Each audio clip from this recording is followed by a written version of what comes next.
Most people know you can turn on and off the PlayStation 3 by hitting the power button on the PlayStation 3. But did you know you don't even have to get off the couch? All you have to do is press the center button one time and your PlayStation 3 will turn on.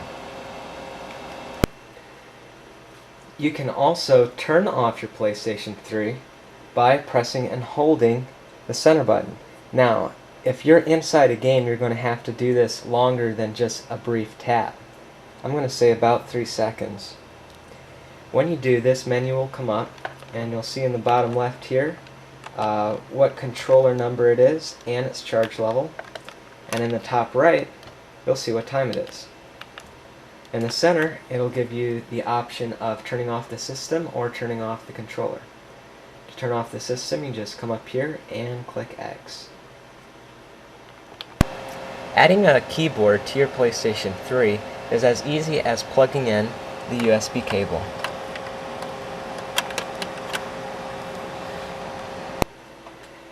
With a keyboard, you can quickly and easily navigate to your favorite websites and type emails as well as enter in credit card numbers with much faster efficiency. Let's say that at home you have an HD TV and you connect to it with an HDMI cable. Now let's say that your friend calls up and asks you to come over and bring your PlayStation 3, but he tells you that he has a regular television, so you need to bring your composite cables that the PlayStation 3 bought it. So you dig through your old stuff, you find the cables, you unplug the PlayStation 3 and bring your controllers over. You plug everything in and you check all your cables, you press the power button, your PlayStation 3 turns on, but there's no video on the screen. Then you remember that your settings are on HDMI and not composite, and you can't see the screen, so how are you going to change it to composite?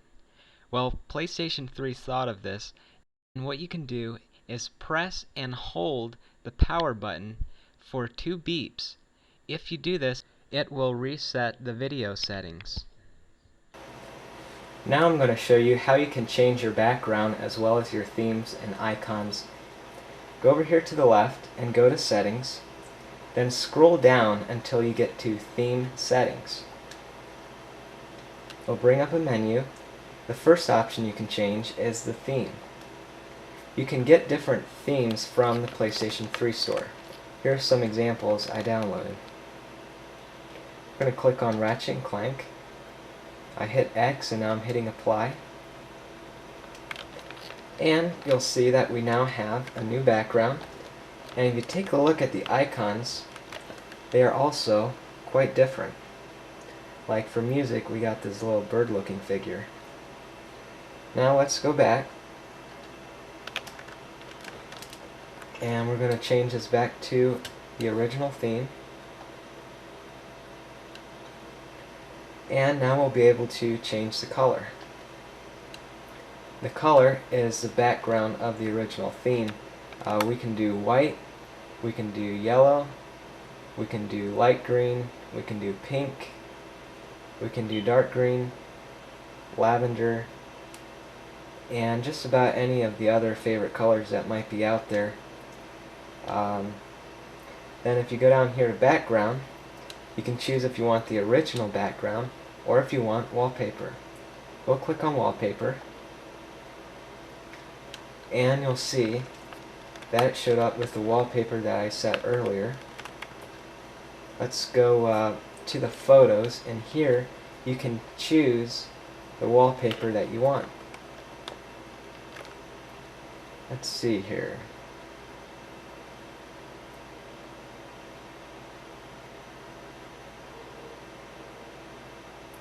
Let's say that you like this picture. You'd hit X, and then you would hit the triangle button. Then you would scroll over until you see Set as Wallpaper. Now, with this tool that comes out, you can actually zoom in and select the picture that you want with the right and left analog sticks. Let's say I just want the splatter without having the full image. Zoom in with the right stick pointing up, and then I can pan around with the left stick. Once I have the image I want, I can hit the X button. It'll ask me if I want to overwrite the current wallpaper. I'll click yes. It'll save. I'll hit the 0 button to go back, and here you'll see that we now have a new background image.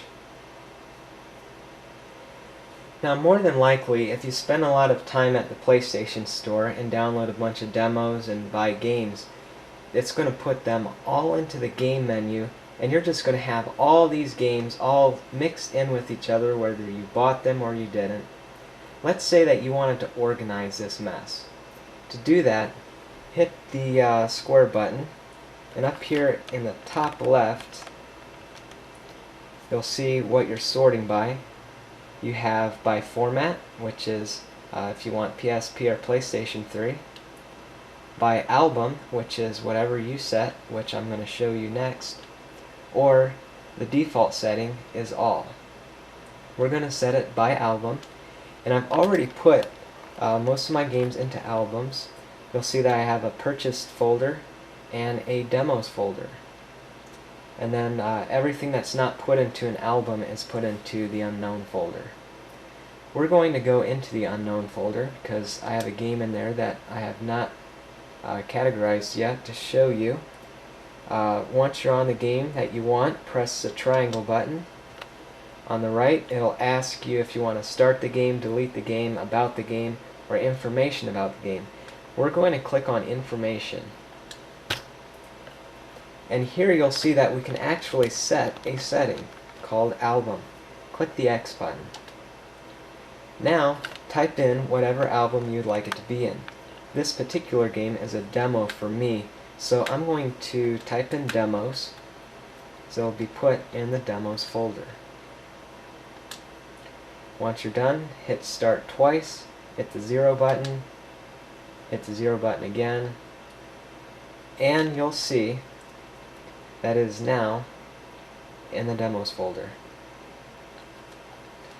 The last thing I want to show you is how to do photo albums.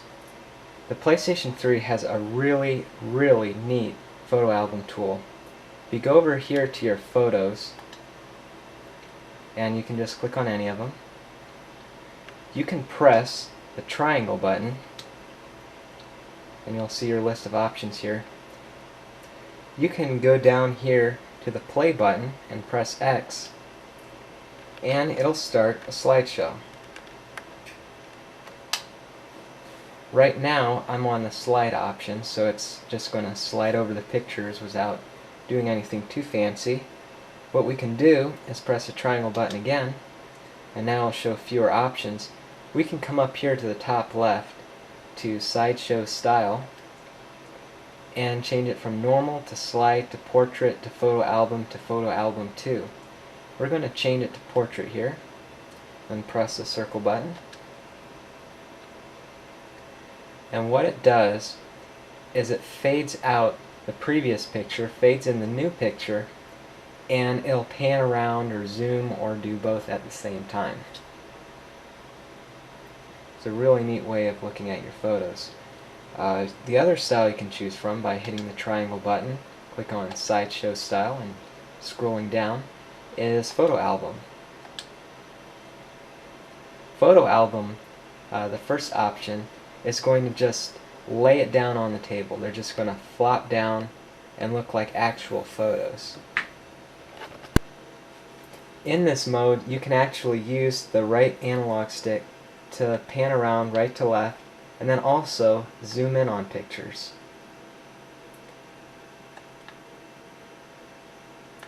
The next photo album choice is Photo Album 2.